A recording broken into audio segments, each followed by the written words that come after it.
त्रिभुवन पीड़ा हरणहार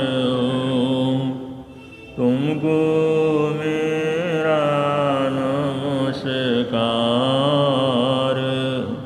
सर्व जगत के अलंकार प्रणाम तुम्हें मेरा हर बार।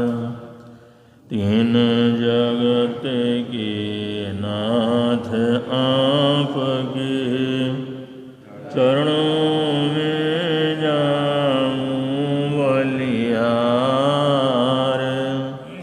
भवसागर के शोषण करता तुमको वंदन बारंबार।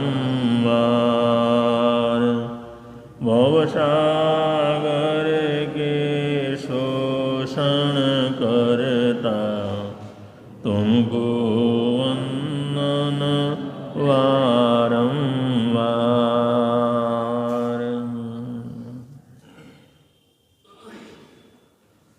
जैन शरण करणान योग का तीसरा अध्ययन प्रारंभ होता है।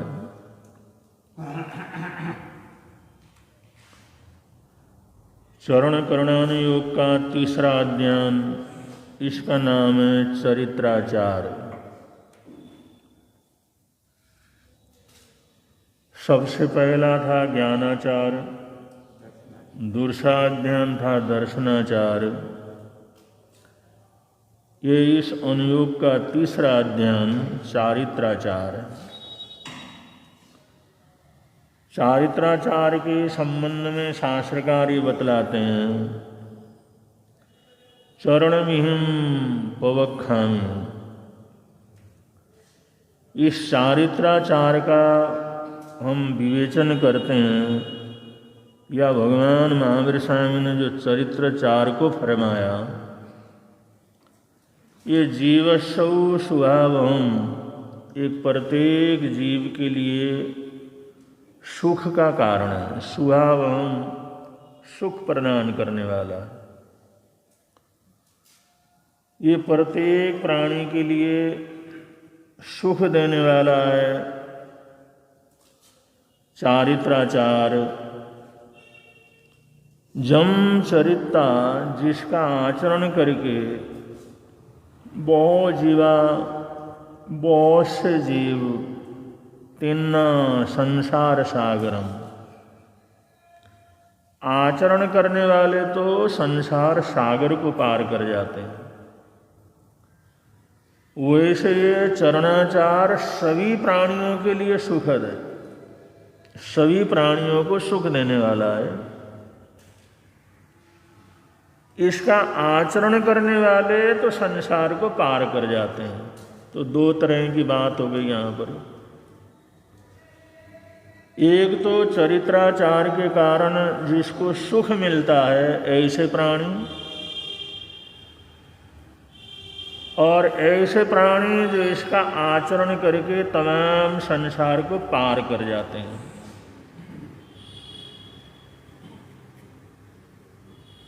आचरण करने वाले, चरित्राचार का पालन करने वाले, चारित्र पथ के ऊपर चलने वाले, वो तो धीरे धीरे संसार सागर को पार कर जाते हैं। लेकिन उससे पहले का जीवस्सु सुभावम, ये प्रत्येक जीव के लिए सुखावह है, सुखद है, आनंदकारी है। ये थोड़ा प्रश्न पैदा होता है। जो इसका आचरण करता है उसका कल्याण तो हो जाता है, ये तो सीधी सी बात है। जो चलेगा, जो आचरण करेगा, पालेगा, वो धीरे धीरे कर्मों को खपा कर संसार सागर को पार करेगा। लेकिन जो ऐसा करते ही नहीं है, वो सभी जीवों के लिए, दुनिया के अंदर जीव तो बहुत है, चरित्राचार को पालन करने वाले तो थोड़े से जीव हैं। मनुष्य में भी थोड़े से मनुष्य हैं। मनुष्य गति के अंदर ही चरित्राचार का पालन होता है। मनुष्य गति के प्राणियों को ही अवसर मिलता है चरित्राचार का आराधना साधना करें। लेकिन शास्त्रकार कहते हैं सभी जीवों के लिए स्वभाव है। इसका मतलब ये है कि अगर एक श्रावक अपने जीवन के अंदर इस चरित्र का पालन करते हुए कोई त्याग पचखान करता है या कोई प्रतिज्ञा करता है, जैसे वो ये प्रतिज्ञा कर लेता है भाई मैं आज दिन भर में 1 घड़ा पानी उसका प्रयोग करूँगा और तमाम कच्चे पानी का मैं त्याग पचखान करता हूँ। अब ये श्रावकाचार के अंदर एक पचखान हुआ। अब ये पचखान करने वाला जो व्यक्ति है वो तो धीरे धीरे धीरे धीरे ऐसे पचखान करते करते संसार सागर को पार कर जाएगा। लेकिन एक पचखान के कारण से उस घड़े से बाकी जो जितना भी जल जगत है उन सबको उसने अवैदान दे दी। उन सबको भाई ये घड़ा जल इतना मैं अपने निमित्त के लिए रखता हूँ, इतना प्रयोग करूँगा। और जल कितना है दुनिया में? तो दुनिया भर के समुद्र भरे पड़े, दुनिया भर की नदियाँ भरी पड़ी हैं, दुनिया भर का हिम भरा पड़ा है, दुनिया भर के बादल हैं, ये सब जल ही तो है। हिम पर्वत जितना है वो सारा जल है। आकाश में जो बादलों के रूप में है, बादल बन करके जो बादल बनने की प्रक्रिया उनकी चल रही है वो सारा भी जल है। पूरा समुद्र भरा हुआ रहता है आकाश में। जिस समय वो आकाश बरसता है कितना पानी बरसता है, कई कई दिन तक लगातार बरसता रहता है। सारी नदियां भर जाती हैं, बाढ़ आ जाता है, सारे दरह भर जाते हैं, सारे डैम भर जाते हैं और फिर सारी नदियां भर जाती हैं। तो आकाश में कितना जल, वो सब आकाश में ही तो है बादल के रूप में। अगर कहीं बादल फट गया किसी तरह से तो वहाँ से एक साथ इतना जल निकलता है जिससे बड़ा भारी विनाश क्या कर जाता है, हो जाता है। ऐसा लगता है पूरा सागर ही उलट करके आया हो। तो तमाम समुद्रों के अंदर जल भरा हुआ है, धरती के अंदर जल भरा हुआ है, आकाश में बादल के रूप में जल भरा हुआ है, पहाड़ों में बर्फ के रूप में समुद्र का समुद्र वहाँ पर जो जमा पड़ा है, नदियों में लगातार बहने वाला जल है। तो चारों तरफ इतना जल है और कहते हैं जल में असंख्यात अनंत जीव राशि है, एक एक बूंद में इतना जीव जगत है। तो अगला एक घड़े को रख करके, एक घड़ा पानी पीने का या प्रयोग करने का जो भी है वो मर्यादा रख लेता है, और उसके अलावा सारे जल जगत का उनको अभयदान दे देता है, किसी को कोई तकलीफ नहीं दूंगा। तो वो जो उसके पचखान से, इस चरित्राचार से वो खुद तो तरेगा, लेकिन असंख्यात अनंत आत्माओं को उसने सुख पहुंचाया, उसने साता पहुंचाई, उसने अभयदान दिया। भाई और किसी को मैं कोई तकलीफ परेशानी नहीं दूंगा, किसी को नहीं मारूंगा, किसी को तकलीफ नहीं दूंगा। तो इसलिए ये जो चरित्राचार है, इसमें आचरण करने वाला तो संसार को पार कर जाता है, लेकिन उसका प्रयोग करने से भी संसार के असंख्यात असंख्यात अनंत जीवों को सुख शांति उनको प्राप्त होती है, उनको सुख मिलता, उनको आनंद मिलता। तो ये चरित्राचार इतना अद्भुत है, ये सबके लिए। ज्ञान की आराधना करने वाला जो करेगा उसको ही ज्ञान को प्राप्त होगा, श्रद्धा करने वाला श्रद्धा करेगा उसी को उसका फल मिलेगा। लेकिन ये चरित्राचार का पालन करने वाला खुद का भी कल्याण करता है और संसार भर के प्राणियों को भी अभयदान प्रदान करता है। ऐसे कितने पचखान। तो शास्त्रकारों ने यहाँ पर बतलाया, चरणमिहिं पयक्षामि जीवस्सौ सुभावहम्, ये समग्र जीव राशि के लिए सुख प्रदान करने वाला, समस्त संसार को सुख देने वाला, समस्त संसार को शांति देने वाला, समस्त संसार को अमन चैन देने वाला, ऐसा जो है चरणमिहिं, इस चरण विधि का हम यहाँ पर विवेचन करते हैं। ऐसा शास्त्रकार कहते हैं, जम चरिता बहु जीवा तिन्ना संसार सागरम, इसका आचरण करके तो असंख्यात आत्माएं संसार को पार करके मोक्ष के अंदर पहुंच गई। तो ऐसा ये चरण करण योग का ये तीसरा अध्याय यहाँ पर प्रारंभ होता है।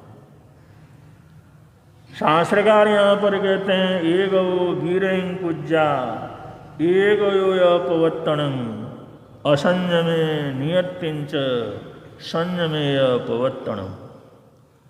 वो कहते हैं इसमें प्रमुख सूत्र उन्होंने बतलाया। चरण विधि का मतलब क्या है, चरणाचार का मतलब क्या है। चरणाचार का मतलब है कुछ चीज़ों को छोड़ना और कुछ चीज़ों को ग्रहण करना, कुछ चीज़ों को छोड़ना, कुछ को ग्रहण करना। कुछ त्याग करता है, कुछ करने की प्रतिज्ञा करता है, किसी चीज़ का निषेध करता है और किसी चीज़ का आचरण करता है। अब ये तो जब चरणाचार को सब पढ़ेगा, जानेगा, समझेगा, तब पता लगेगा कि मैंने क्या करना है और क्या नहीं करना है। कुछ करना है और कुछ नहीं करना, कुछ करना और कुछ नहीं करना। जैसे क्षमा करना, क्रोध नहीं करना, तो ये क्या हुआ, कुछ करने की बात होती है, कुछ न करने की बात होती है। प्रशंसा करना, गाली नहीं देना। एक चीज को वो छोड़ता है और एक चीज को अपनाता है। एक रास्ते के ऊपर चलता है, दूसरे रास्ते को छोड़ता है। तो ऐसी जो जीवन की चर्या है, ऐसा जीवन का आचरण है, ऐसे जीवन को जीने की कला है, इसको चारित्राचार कह करके पुकारा जाता है। तो शास्त्रकार कहते हैं ये चरित्राचार अपने आप में बहुत अद्भुत है, तमाम सरकार के लिए कल्याणकारी,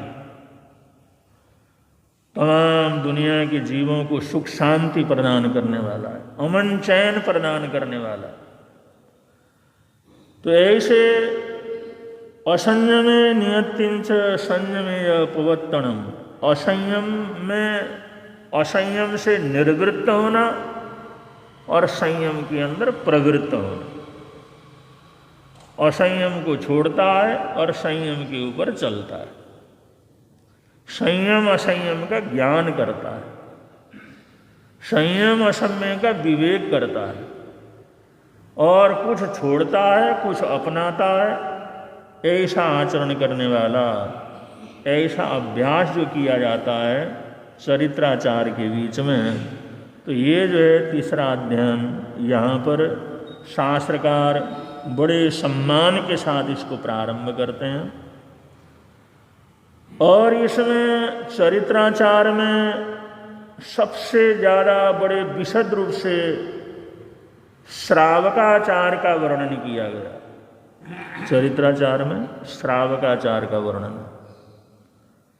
क्योंकि सबसे ज़्यादा सबसे बड़ी संख्या श्रावकों की है। कि पहले गुणस्थान में, जैसे गुणस्थान में आगे बढ़ता है, और सबसे बड़ी संख्या तो साधु साध्वियों की संख्या तो कितनी होती है, गिनती की होती। तो पूरी तरह से साधुपने को धारण करने वाले हैं, साध्वीपने को धारण करने वाले हैं, निर्वृत्त होने वाले हैं, वो तो मुट्ठी भर लोग ही तो रहते हैं। और सबसे बड़ी संख्या तो क्या है, श्रावक और श्राविकाओं की है, श्रावक व्रतों को धारण करने वालों की है। इसलिए चरण करणान योग के तीसरे अध्ययन में विशेष रूप से श्रावकाचार का वर्णन किया गया।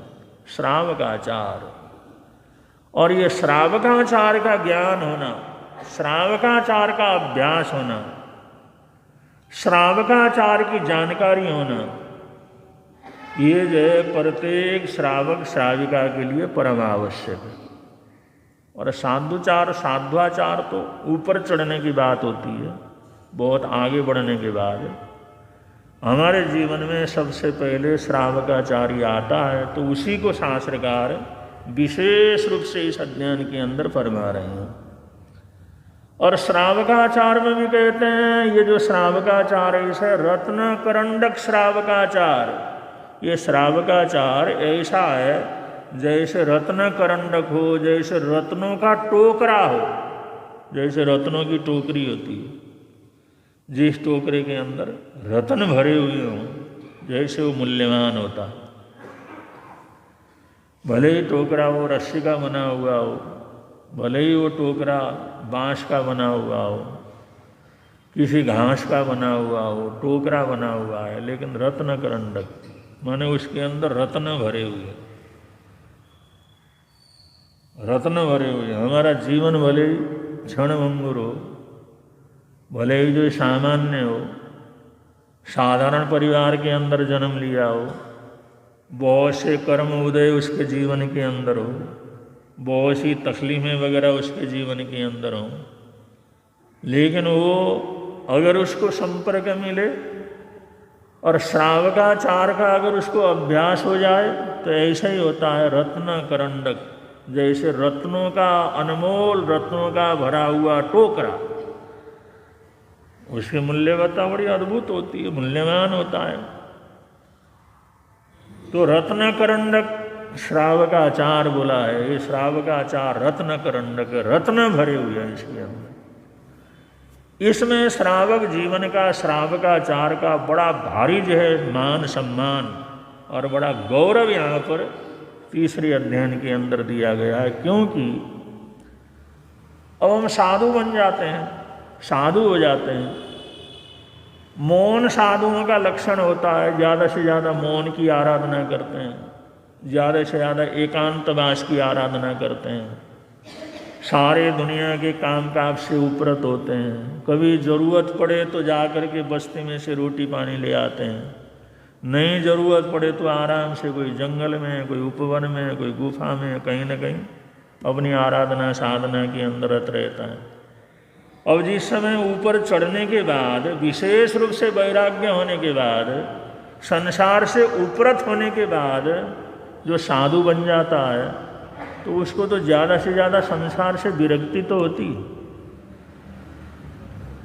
वो दुनिया में क्यों इंटरेस्ट लेगा? दुनिया के झंझटों से उपरत होकर के साधु बना है तो ज़्यादा से ज़्यादा मौन में रहेगा, ज़्यादा से ज़्यादा एकांतवास में रहेगा, ज़्यादा से ज़्यादा तपस्या में रहेगा, ज़्यादा से ज़्यादा जंगलों में पहाड़ों में कहीं भी हो वहाँ पर रहेगा। बस्ती में रहेगा तो भी ऐसा लगेगा कोई है ही नहीं। तो साधु जो होता है वो तो अब संसार के पचड़ों से तो अलग ही होता है ना। जिन चीज़ों को छोड़ करके निकला है उसमें क्या इंटरेस्ट लेगा? तो उनसे साधुओं से भी इतनी धर्म की प्रभावना नहीं होती जितने की श्रावक श्राविकाओं से होती। इसलिए शास्त्रकार यहाँ पर श्रावक जीवन को रत्न करंडक श्रावकाचार कह करके पुकारते हैं। क्यों? क्योंकि एक तो श्रावक और यंत भगवान से जुड़ा हुआ रहता। जैसे दर्शनाचार के अंदर आपने देखा भाई सम्यक तो जो उसके जीवन के अंदर आता है तो किससे जुड़ता है? वो सीधा वीतराग भगवान से जुड़ा हुआ रहता। दूसरा जो है वीतराग साधना के अंदर चलने वाले संतों से जुड़ा हुआ रहता, क्योंकि श्रावक श्राविकाएं संतों का पूरा ध्यान रखते हैं, उनकी सेवा का ध्यान रखते हैं, उनकी अनुकूलता का ध्यान रखते हैं, उनको साता पहुंचाने का ध्यान रखते हैं, उनके दुख सुख के साथ ही होते हैं। अब ये श्रावक श्राविकाएं तो संघ के साधु साधवियों को संभालते हैं तो बराबर उनको श्रवणोपासक कहा जाता है। श्रवणों की उपासना करते हैं, कहीं भी जाना पड़े श्रवणों के पास जाते हैं, क्योंकि वीतराग तो हमेशा होते नहीं हैं। अब भगवान महावीर स्वामी तो होते नहीं हैं। अब महावीर स्वामी नहीं होते तो कहाँ जाएंगे? जो भी महावीर स्वामी से जुड़े हुए हैं, तीर्थंकर से जुड़े हुए हैं। अब तीर्थंकर तो हमेशा नहीं रहते, जिस समय थे चलो उस समय तो सीधा उनके पास जाते थे। अब आज नहीं है तो तीर्थंकरों से जुड़ा हुआ व्यक्ति कहाँ जाएगा? साधु संतों के द्वारा जाएगा। वो नमो लोये सब्ब सावणम, वो श्रेष्ठ साधु पना धारण किया हुआ है, उनके पास ही तो जाएगा, उनकी तो उपासना करेगा। क्योंकि उपासना करना पास में बैठना, नजदीक में बैठना। अब तीर्थंकर तो है नहीं तो किसके नजदीक बैठेगा? वो श्रवणों के नजदीक बैठेगा। इसलिए श्रावक श्राविकाओं को श्रवणोपासक बोला जाता है, श्रवणोपासिका बोला जाता है, कि वो लोग श्रवण और श्रवणीय साधु साध्वी उनके नज़दीक में बैठते हैं, उनकी सेवा में जाते हैं, उनके दर्शन करते हैं, उनसे कुछ ज्ञान ध्यान लेने का प्रयत्न करते हैं, उनसे स्वाध्याय लेते हैं, उनसे सीखते हैं, सेवा भी करते हैं और धर्म का लाभ भी लेते हैं। तो इस प्रकार वो जितने भी तीर्थंकरों से जुड़े हुए लोग हैं, श्रद्धा रखने वाले लोग हैं, देव गुरु धर्म के प्रति जिनकी श्रद्धा है, वो जब श्रवणों की उपासना करते हैं। और धर्म जो भगवान महावीर स्वामी ने धर्म बतलाया और उसको जीवन के अंदर उतारने वाले साधु साधवियाँ होते हैं, इसलिए उनके चरणों में जाते हैं। तो श्रावक श्राविकाएं जितने भी होते हैं वो सब एक तो परमात्मा से जुड़े हुए रहते हैं, दूसरा उस मार्ग के ऊपर चलने वाले साधु साध्वियों से जुड़े हुए रहते हैं, और उन्होंने जो धर्म बताया उस धर्म से जुड़े रहते हैं। और दूसरी तरफ वो दुकान में बैठते हैं, फैक्ट्री में बैठते हैं, किसी ऑफिस में बैठते हैं, किसी बड़े पद के ऊपर बैठते हैं। कोई किसान है, बड़ा भारी किसानी का काम करता है, हजारों लोग उसके नीचे काम करते हैं। कोई धंधा पानी व्यापार करता है, और उसके अंदर सारे कौन जुड़ते हैं? उसमें दुनिया भर के लोग जुड़ते हैं। एक व्यापारी है तो उस व्यापारी के पास कोई जैन थोड़ी आता है, साधु दुनिया भर के लोग आते हैं। धर्मात्मा भी आते हैं, अधर्मात्मा भी आते हैं, बुरे लोग भी आते हैं, चोर उचक्के भी आते हैं, डाकू भी आते हैं, लुटेरे भी आते हैं, अच्छे लोग भी आते हैं, बुरे लोग भी आते हैं, अपने धर्म वाले भी आते हैं, दुनिया भर के दूसरे धर्म के भी आते हैं। एक श्रावक के साथ कितनी दुनिया जुड़ी हुई रहती। एक पंसारी की दुकान है, बैठा हुआ वहाँ पर, उससे कितनी दुनिया जुड़ी हुई रहती। अब साधु साध्वी के साथ तो श्रावक श्राविकाएं तो जुड़ेंगे। बाएं दिवे चलो कहीं विचरण करते हुए चले गए, कहीं स्कूल वगैरह में ठहर गए, तो वहाँ पर दूसरे लोगों को लगा चलो भाई कौन आए, चलो जा करके संपर्क करते हैं। और उनकी कुछ भावना भुवना बन गई तो आ जाएगा, वरना कौन आएगा। अब आदमी को ये रहता, अपने संप्रदाय का रहता, दूसरे संप्रदाय का रहता है। बचपन से ही जिनको देखा है, माँ बाप ने कहा ये हमारे हैं, अब दूसरे हैं तो दूसरे के पास पहुंच जाए। कोई देखने के लिए तो आएगा, कोई मनोरंजन के लिए तो आएगा, वो कौन है क्या है कैसे लोग आए ये करने के लिए तो आएगा, लेकिन श्रद्धा भक्ति से जुड़ करके कौन आएगा। वो तो श्रावक श्राविकाएं हैं। तो साधु साध्वी के साथ तो श्रावक श्राविकाएं जुड़ते हैं, और श्रावकों के साथ न वहाँ कोई धर्म देखता है, न वहाँ पर कोई जाति देखता है, न कोई अपना पराया देखता है, न कोई बड़ा छोटा देखता है। एक व्यापारी बैठा हुआ, दुनिया भर के सामान लेकर के बैठा हुआ, जिसको जो सामान चाहिए वो उसकी दुकान में पहुंच जाता है। तो एक श्रावक कितने लोगों से जुड़ा हुआ, कितने धर्म वालों से जुड़ा हुआ, कितने अज्ञानी लोगों से भी वो जुड़ा हुआ, कितने मिथ्यात्वी लोगों से भी जुड़ा हुआ। अगर उसके अंदर श्रावकाचार हो, उसके अंदर जो देव गुरु धर्म के प्रति श्रद्धा, उसके साथ साथ उसकी मर्यादा और जो श्रावकाचार, श्रावक के व्रत, उनसे अगर वो जुड़ा हुआ हो, तो धर्म से जुड़ा हुआ हो, सद्गुणों से जुड़ा हुआ, तो सद्गुण तो महकते हैं, सद्गुणों के तो फूल खिलते हैं। जब एक पेड़ के ऊपर भी फूल आते हैं तो चारों तरफ महक फैलती है। जब एक श्रावक के जीवन के अंदर त्याग और पचखान महकेगा, त्याग और पचखान फूलेगा, त्याग और पचखान फलेगा, तो उसका जीवन कितना महकेगा, उसकी वाणी कितनी अच्छी होगी, उसका व्यवहार कितना अच्छा होगा, उतना सोच कितना अच्छा होगा, उसके विचार कितने अच्छे होंगे। और हमारा सोच अच्छा है, हमारे विचार अच्छे हैं, तो ऑटोमेटिक दुनिया हमारी तरफ खींच करके आती। तो कितने लोगों के लिए वो सर्वप्रिय बन सकता। ऐसे हजारों लोग रहते हैं, भाई हमने अगर माल लेना है तो फलाने दुकानदार से ही लेना, फलाने सेठ से ही लेना, उनका आचरण बहुत अच्छा है, उनका खान पान अच्छा है, उनका रहन सहन अच्छा है, वो जो कभी झूठ नहीं बोलते, कभी उल्टा सीधा काम नहीं करते। आदमी सोचता लाना है तो वहां से लाना।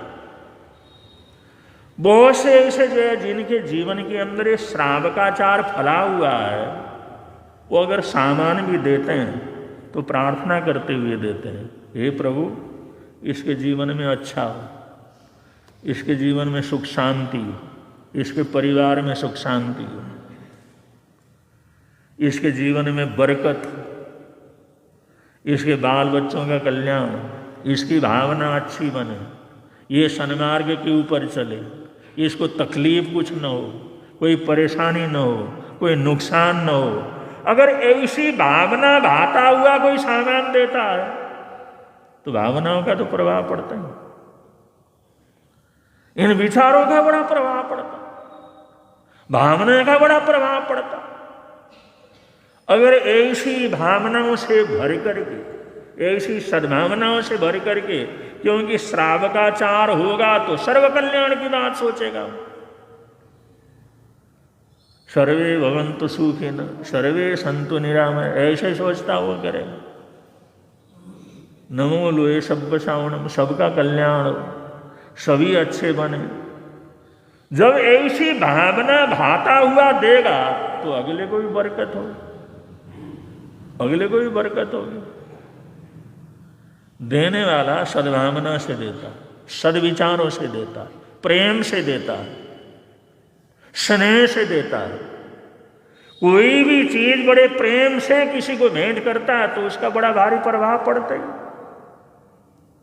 लोग अपना जन्मदिन वगैरह होता है तो छोटे छोटे उपहार कोई दे, प्रेम से दे, उसके लिए तरसते। अगर कोई छोटा सा भी उपहार कोई प्रेम से देता है अगले को तृप्ति हो जाती है। उनका देखो, याद रखा, इतने प्रेम से भेजा, इतने प्रेम से दिया, उसका मन के ऊपर असर पड़ता है। अगर कोई प्रेम से कोई छोटी सी भी चीज देता है, याद करके देता है, तो उसका हमारे ऊपर, मन के ऊपर प्रभाव पड़ता है, दिल के ऊपर प्रभाव पड़ता है, संतुष्टि होती है, आनंद की अनुभूति होती है। तो ऐसे ही हम हर प्राणी को, हर आने वाले ग्राहक को, हर व्यक्ति को अगर उस सामान के साथ अपना काम कारोबार करते हुए भी और इतनी सद्भावना के साथ अगर उसको देते हैं तो उसका तो प्रभाव पड़ेगा, बहुत पड़ता है प्रभाव, बहुत प्रभाव पड़ता। अगर ऐसी सद्भावनाओं से कोई देता है, अगर कोई दवाई देने वाला हमेशा ये सोचता है प्रभु परमात्मा ये दवाई दे रहा हूं अगले को साता पहुंचे, वो ठीक हो जाए, उसका दुख दर्द दूर हो, उसकी परेशानी दूर हो। बंधु वैसे तो फर्क नहीं पड़ता, लेकिन इस भावनाओं का दवाई के ऊपर, दवाई से ज्यादा भावना का असर हो जाता है और उसकी लोकप्रियता बढ़ती है। उस दवाई को लेने से ही अगले को सुख शांति मिलती है। अब जब श्रावकाचार जीवन के अंदर आता है तो ऐसी भावना उत्पन्न होती रहती है, ऐसी भावना बहती रहती है। वो देखता है, उसमें भी प्रेम फैलता है। वो जो कुछ देता है तो उसमें प्रेम के साथ देता है, अगर कुछ बोलता है तो भी प्रेम के साथ बोलता है। तो ऐसा करता है तो लोगों के मन के अंदर उसका इतना असर पड़ता है, वो लोग उससे जुड़ना शुरू हो जाते हैं। अब एक श्रावक से कोई जुड़ता है, भाई आपका धर्म कौन सा है, आपके गुरु कौन से हैं, आप इतने अच्छे कैसे रहते हैं, आप इतना अच्छा बर्ताव कैसे करते हैं। लोग आज के जमाने में मिलता नहीं कोई आप जैसा, आप इतना ईमानदारी से कैसे रहते हैं, इतना अच्छा जीवन कैसे जीते हैं। तो फिर अपने गुरुओं का परिचय दोगे, अपना धर्म का परिचय दोगे। भाई हम लोग भगवान महावीर स्वामी के मानने वाले हैं, हम उन गुरुओं के चरणों में जाते हैं, उन्होंने बताया हुआ ये धर्म है, इसको हम अंगीकार करते हैं। और ये सब धर्म का प्रभाव है, ये सब गुरुओं का प्रभाव है, ये सब भगवान महावीर स्वामी का, तीर्थंकरों का प्रभाव है। उनके प्रभाव से हम जी रहे हैं, हमारे पास तो कुछ भी नहीं है। तो अगले का मन फिर धर्म से जुड़ने का हो जाता है। उन्हें कहा ऐसी चीज से तो हम भी जोड़ते हैं। तो एक श्रावक कितने लोगों के भावनाओं को बदल सकता है।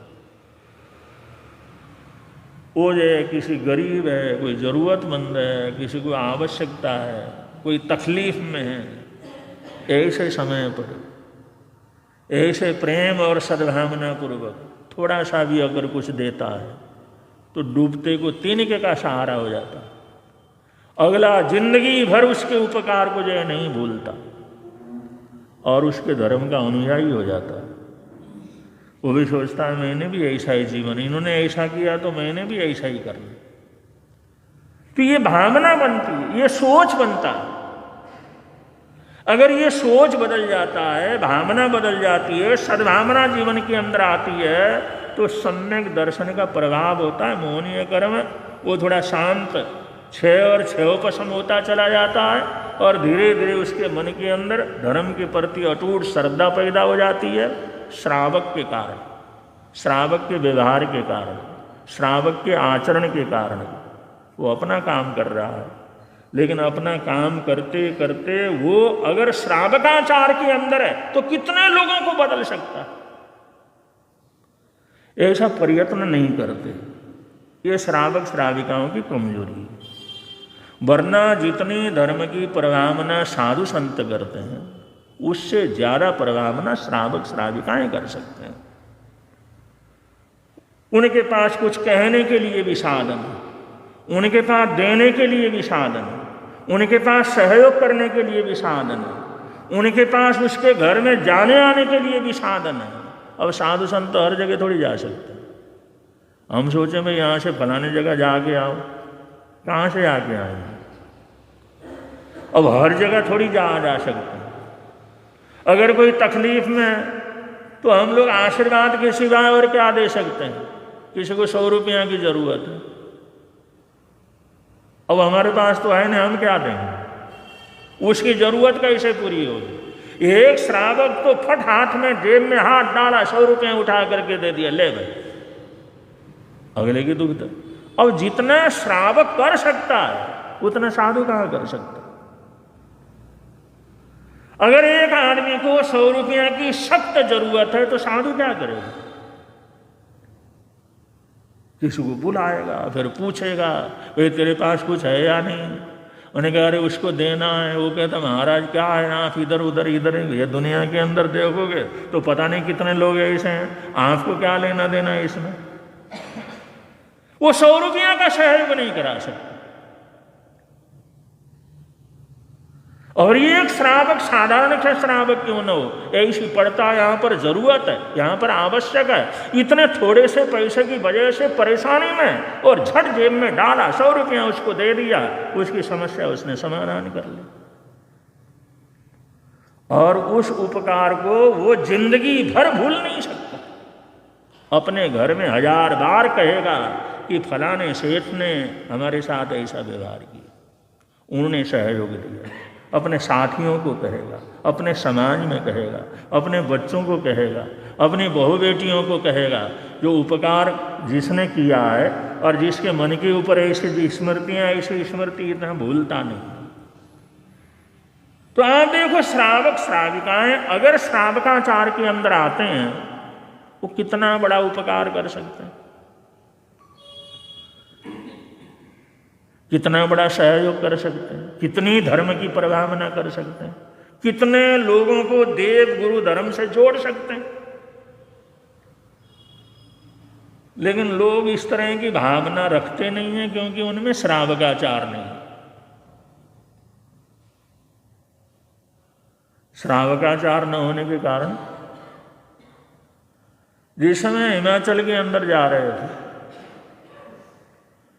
और उस दिन हम काफ़ी लंबा चले, चढ़ाई वगैरह थी, भूटा से आगे निकल करके जा रहे थे हिमाचल प्रदेश में। कोई जैनियों का घर नहीं, गुरु जी का गांव था उस साइड में, उधर में निकल गए थे। वो 74-75 की बात थी वो भी। और उस ज़माने के अंदर तो साधन कितने थे, कठिनाइयाँ कितनी थी। जिस समय भूटा से आगे निकले, दोपहर का टाइम हो गया, खाने पीने का कुछ नहीं, कोई साधन नहीं, कोई पानी नहीं, गर्मी का मौसम। अब ऐसी हालात हो गए, ऐसी हालात हो गए, एक कदम चलाना भी मुश्किल हो गया, बड़ा मुश्किल का काम हो गया। गुरु सोचने लगे अब यहाँ कुछ अता पता तो है नहीं, अब जानकारी नहीं है, और कोई साथ में आदमी भी नहीं है, और जैन तो यहाँ पर है नहीं। वो उधर से जिनको पता है वो आएंगे तब जा कर के कुछ बात वगैरह बनेगी। और बड़ी परेशानी, बड़ी तकलीफ। दोपहर को 2 बज गए क्योंकि सवेरे सवेरे वर्षा हो गई, गिहार करने में लेट हो गए, पहुंचना था जल्दी, और पहुंच गए 2-2:30 बज गए। हालात ऐसे हो गए, अब करना क्या। तो वैसे जा रहे थे। हिमाचल तो जंगली जंगल का इलाका है। उधर से कुछ लड़के आ रहे थे, तो एक लड़का एकदम आगे कहने लगा मथेड़ बनना भी महाराज। तो पूरी सोचने लगे भाई ये क्या हुआ। उन्हें कहा वो तो मथेड़ बनना भी। गुरु जी कहने लगे इस पत्थर में मत्थड़ बनना भी कहाँ से पैदा हो गए। तो मत्थड़ बनना भी कर रहा हूँ गुरु जी, मैं मत्थड़ बनना नहीं कर रहा हूँ। बड़ा आश्चर्य। हमने सोचा जहां दूर दूर तक कोई जैन नहीं है, कोई जैनियों की बस्ती नहीं है, वहां एक लड़का ये कहता मथड़ बंदा में, तो बड़े आश्चर्य की बात थी। गुरु ने पूछा तो जानता है हमारे गांव? गुरु जानता हूं, मैं जानता हूं। उन्होंने कहा आप यहाँ, उन्होंने कहा ऐसे चले थे, शुगर से चले थे, अब तक अरे अभी तक आँख का गोचरी वगैरह कुछ नहीं हुआ, कुछ पानी वगैरह तो मिला ही नहीं होगा। उन्होंने कहा भाई यहाँ कहाँ पानी गोचरी वगैरह मिलना, चल हमारा गांव नीचे पीछे पहाड़ी के पल्ली तरफ है, वहाँ ले जाता हूँ और आपको गोचरी पानी वहाँ पर दिलवा देता हूँ, आप पधारो। तो बहुत देर हो गया, इतने देर से आपने कुछ नहीं लिया। और वो बड़ी श्रद्धा भक्ति से वहाँ लेकर के गया गाँव में, और वो कहने लगा भाई अब ये गांव है, क्षत्रियों का खत्रियों का गांव है, तो आप तो बिल्कुल कट्टर शाकाहारी होते हैं, तो यहाँ कुछ घर हैं, तो मैं जा कर के उन घरों से गोचरी दिलवाता हूँ आपको। तो वहाँ पर लेके गया। गुरु जी का आंगिल था, एक मोटी जो रोटी, बड़ी मोटी रोटी गांव की, वो मक्की की रोटी मिल गई, और जो एक दो रोटी और मिल गई, मोटी मोटी रोटियाँ, और थोड़ा सा उन्होंने अचार वगैरह कुछ बहराया, थोड़ी सी दाल वहाँ पर किसी ने दिलवाया, और मैं और आशीष उन्हें दो ही थे, साधु शुरू में बने हुए थे हम लोग, तो हमारे को दो रोटी एक एक रोटी मिली। गुरुजी ने वो एक रोटी खा करके आमिल किया, गांव की रोटी थी, मोटी मोटी रोटी थी, अपना काम ऊपर से पानी पिया, सब हो गया। और उस लड़के को पूछा भाई तेरे को ये सब कैसे पता है? उन्होंने कहा गुरुजी मैं पंचकुला में पढ़ा हुआ हूँ, पंचकुला में है ना अपना गुरुकुल, वहाँ पर पढ़ा हुआ, तो वहाँ पर आप लोग सब आते ही थे, तो वहाँ पर हमने सामायिक वगैरह भी सीखा था, वहाँ पर कैसे गोचरी लेते हैं, कैसे करते हैं, ये सब हमारे को पता था, वहाँ पढ़ा हुआ हूँ इसलिए सब मेरे को पता। अब देखो वहाँ पर कभी उसने सीखा तो ऐसी हालात में साधुओं की सेवा करने का उसको मौका मिला। और बहुत ऐसे लोग रहते हैं, बहुत लोग ऐसे जंगलों में मिलते हैं, तीर्थ यात्रा के अंदर मिलते हैं, कहीं पर्यटक स्थलों के अंदर हम जाते हैं तो वहाँ पर मिलते हैं। वो कहते हैं महाराज कुछ ले लो। उन्होंने कहा आप कौन है? फलाने हैं। उन्होंने कहा फिर ऐसे कैसे दे रहे हो? उन्होंने कहा हमारे फलाने सेठ के पास रहते थे ना, तो वहाँ पर वो लोग ऐसे ही करते थे, तो आज हमने सोचा चलो वो तो नहीं है, और इसलिए उन्होंने हमने देखा है ना, मैंने सेठ को, वहाँ पर हम काम करते थे, तो सेठ जी कहीं जाते थे तो कहीं साधु संत मिलते थे तो उनको पूछते थे, उनको बहराते थे, वो हमने देखा हुआ है। और हम शाकाहारी हैं क्योंकि उनके पास आने के बाद हमने मांसाहार वगैरह सब छोड़ दिया था, परिवार ने सबने छोड़ दिया। उन्होंने समझाया ये गलत चीज़ है, ऐसा नहीं होना चाहिए, तब तक मैं बिल्कुल ही जो शाकाहारी हैं, इसलिए आप ले सकते हैं हमारे हाथ से। और उस श्रावक ने अपने सेवक को, चाहे दुकान में, कारखाने में, कहीं काम करने वाले कर्मचारी को ऐसा बनाया, तो अचानक कहीं पहाड़ों के ऊपर गोचरी बहराने का उसको मौका मिला, साधु संतों को सेवा करने का मौका मिला। किसकी वजह से? श्रावक की वजह से। तो ऐसे श्रावक लोग इतना धर्म की प्रभावना कर सकते हैं, उतना साधु नहीं कर सकते। साधु के पास आता कौन? साधु किसके संपर्क में आता?